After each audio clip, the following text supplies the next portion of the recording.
All right, let's bring out our co-main event of the evening. Making their way to the blue corner, Brandon Rios.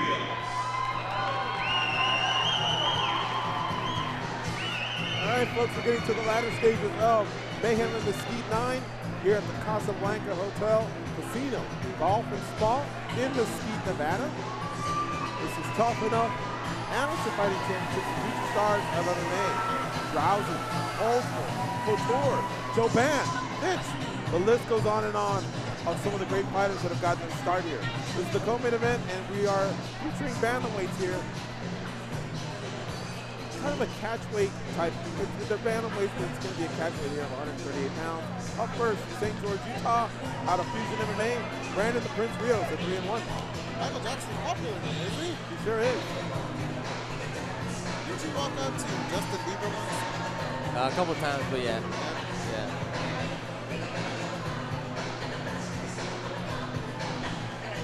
Rios is 19 years of age. I believe he's the youngest combatant tonight. GSP is his favorite fighter. His dad is his hero. Yeah, last time he fought, he had a lot of good attacks. He's very comfortable on his feet.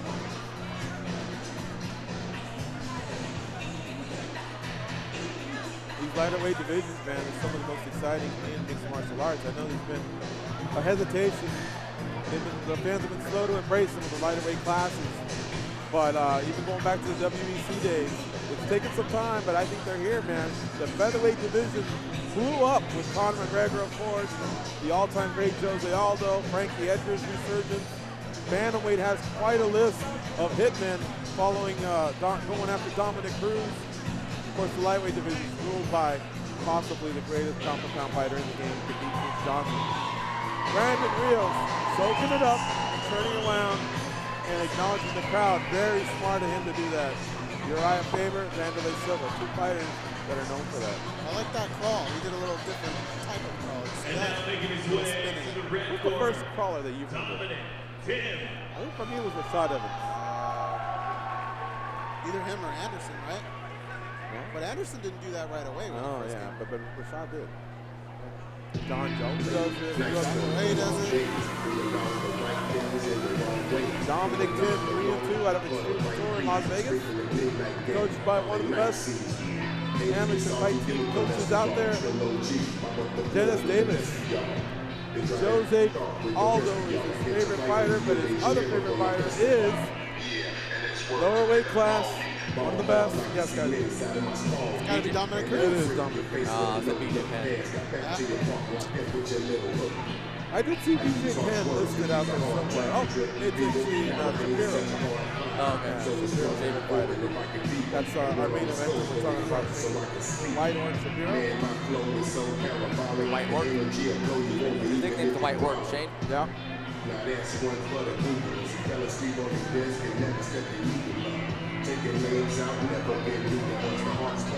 want to thank you again for joining us here. And for more information on Tuff-N-Uff, go to Tuff-N-Uff.com. Now we're going to send it up to our interview announcer, Justin Bernard. Ladies and gentlemen, this is the co-main event of the evening, scheduled for 3 2-minute rounds in the Tuff-N-Uff catchweight bout at 138. Introducing first, fighting out of the blue corner with a record of 3 wins and 1 loss, fighting out of Fusion MMA, St. George, Utah, Brandon Rios.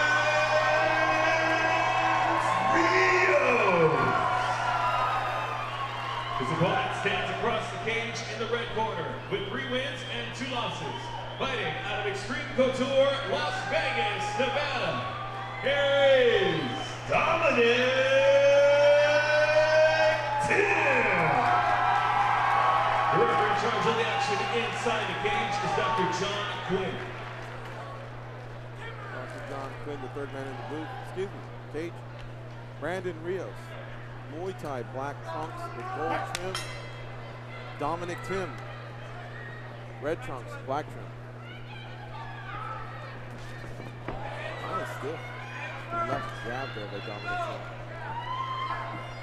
Brandon Rios getting in his groove there. Rios has got to keep those hands up, though. Relaxed kick there by Dominick Tim. Just flow those hands like Muhammad Ali. Oh, nice head kick there by Brandon Rios.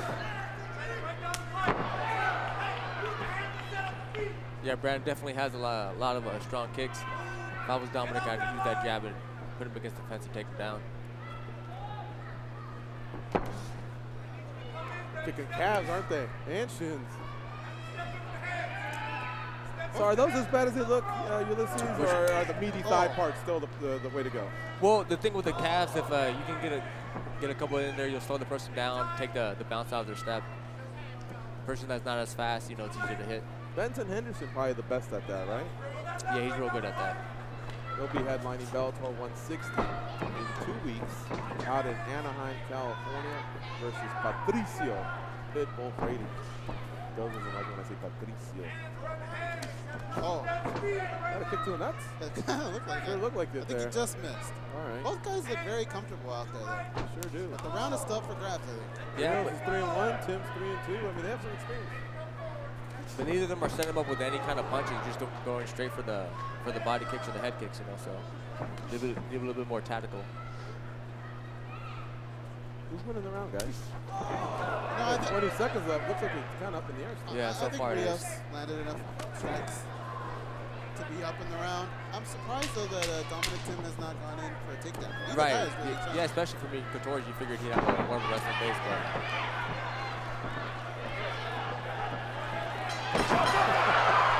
Takes his feet under. Goes Brandon Rios. Crowd pops for that. Well, that was a really, really tough round to score, man. A lot of flashing kicks. A lot of them landed. Both guys very composed. Both look like they have a lot of gas in the gas tank for another 4 minutes of action. Let's start off with Ulysses. Brandon, I gave him the last. I mean, it was up in there, you know, for about the last 20 seconds. He pushed the pace, took it down, you know. So I give it to Brandon Rios. I thought Brandon landed the more significant strikes. Took that little takedown there at the end and cemented it. But even before then, I still felt like he was really let's see what adjustments are made, though, for round two. I really like the way when I mentioned those 20 seconds left, Rios caught that kick, and then he landed a couple of his own. He struggled for that single.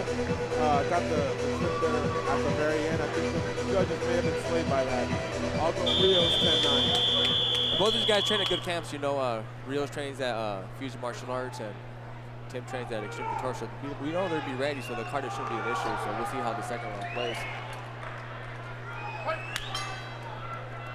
Second round underway here. Mayhem and Mesquite 9. Dominick Tim's come out with a little bit more bounce on his step here for round two. Gorgeous George here with the Ghost from the MMA Junkie Radio Show.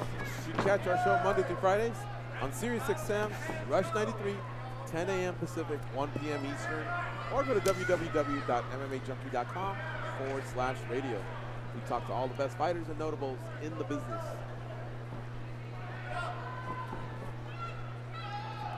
Well, who do you think needs to make the biggest adjustments here, guys? Well, right now, I don't think either fighter's doing anything that's gonna cause them to fight. You know, it's just who's gonna get the last punch in every scramble is gonna be the difference. See, it looks like Rios is using his kicks to set up his punches. That was a nice exchange we just had. It looks like Dominick Tim is still kind of sticking to what got him to the day. Right. I like to see more of a jab. You know, he kind of flicks it out there, Rios, but doesn't really commit to it. Well, I just see one of them actually go for a takedown, mix it up as well, you know. Yeah, a lot of time has gone by and Dominick Tim won't let go of his hand. Once again with a head kick that's partially blocked. But it can also be because, you know, Brandon looks like he's the heavier striker of the two, so he probably doesn't want to get caught coming in.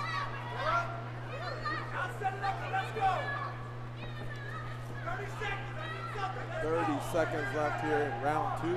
This is the 7th bout. It's the co-main event here at Mayhem Mesquite 9. Brandon Rios, black trunks, gold trim. Dominick Tim just threw a nice 1-2 that partially missed. He's got the red trunks with black trunks. Brandon Rios locking him up there against the cage. Gets a knee there. You know, if there was just a little bit more volume from Dominick Tim, I think I'd give him this round, but it just doesn't throw enough. Brandon Rios trying to finish strong again. And that's it. Round two in the books. I'll go first, guys. I just think Rios is a more diversified attack. A lot of misses on both ends, but I just think Brandon missed less. Yeah, he pretty much summed it up well there. I mean, Tim just needs to fire off a little bit more. And like Ulysses said, either guy, shoot him for that takedown and change things up a little bit here because for Tim at least, this isn't going to work in round 3. Ulysses, what does the Extreme Couture guys tell Dominick Tim? If he's got 1 round, he may have to go for the finish. I mean, yeah, I think he's down 2 rounds to none, so he needs to, you know, obviously on the feet he's doing good, but he's not winning the battle, so you should take him down and see how Rios is on his back. Well, I really like both guys' composure here in the amateur ranks. They both look like they see what's coming to them. They're not panicking. I think now it's just maybe up here, you know, in between the ears, letting go of them strikes, executing the game plan. You ever had that feeling, Ulysses, that everything you worked in a fight camp, midway through the fight, it's just not coming out of you? All day.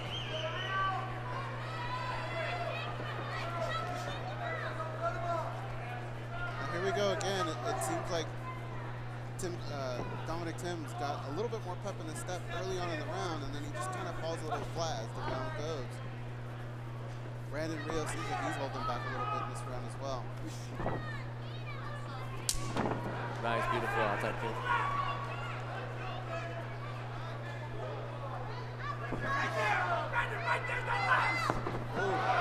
There we go. First kick landed by Dominick Tim, sends Brandon Rios to the ground. Brandon gets up rather quickly, shakes it off. So now Tim's doing a good job of now actually trying to counter when Rios throws his combination. The only difference is instead of going for 1, he's double him up though. Rios with the single leg to the double leg against the fence. Dominick looks like he might be able to get that guillotine if Rios gets that double leg. When do you decide if you want to attack for a guillotine or go for underhooks and get out of that job? There's no definite answer. You always, for the most part, you always want to defend the double leg, get the guillotine as last resort, unless it's, you know, you feel it's there. Some guys are just guillotine wizards, and that's their natural reaction. Right, like Uriah Faber. Yeah. Is that just a lot of hard work, or does he have, you know, the perfect forearm, or what's his strategy? Both. I've trained with Uriah, man. That dude, once he gets a hold of your neck, there's no way of him getting off of it. You could sit there and train over and over, and you wouldn't have his squeeze, is what you're saying? No, you can get the squeeze, but when he has your neck and he squeezes, he squeezes. Yeah. So from here, Dominick, you know, so he needs to start circling off the fence because he's put himself back on the fence. So he's going to get taken down in the next 10 seconds and possibly lose the round. Yeah. Especially if Rios secures his takedown. And here he goes. He does it. That'll be the end of round 3 and the fight, the co-main event in the books. Dominick Tim versus Brandon Rios. I believe Brandon Rios will come out on the scorecards. They don't announce him, but unanimous decision. How about you guys? Actually, I think he won 2 of the rounds, but I give this last round to Tim. I thought the knees in the clinch, he landed about 4 or 5 of them unanswered. And really, I can't think of too many strikes. Brandon wasn't as overwhelming as he was earlier in the fight. Yeah, would you like Rios or Tim? I mean, Tim's a close friend, but I agree Rios won this fight.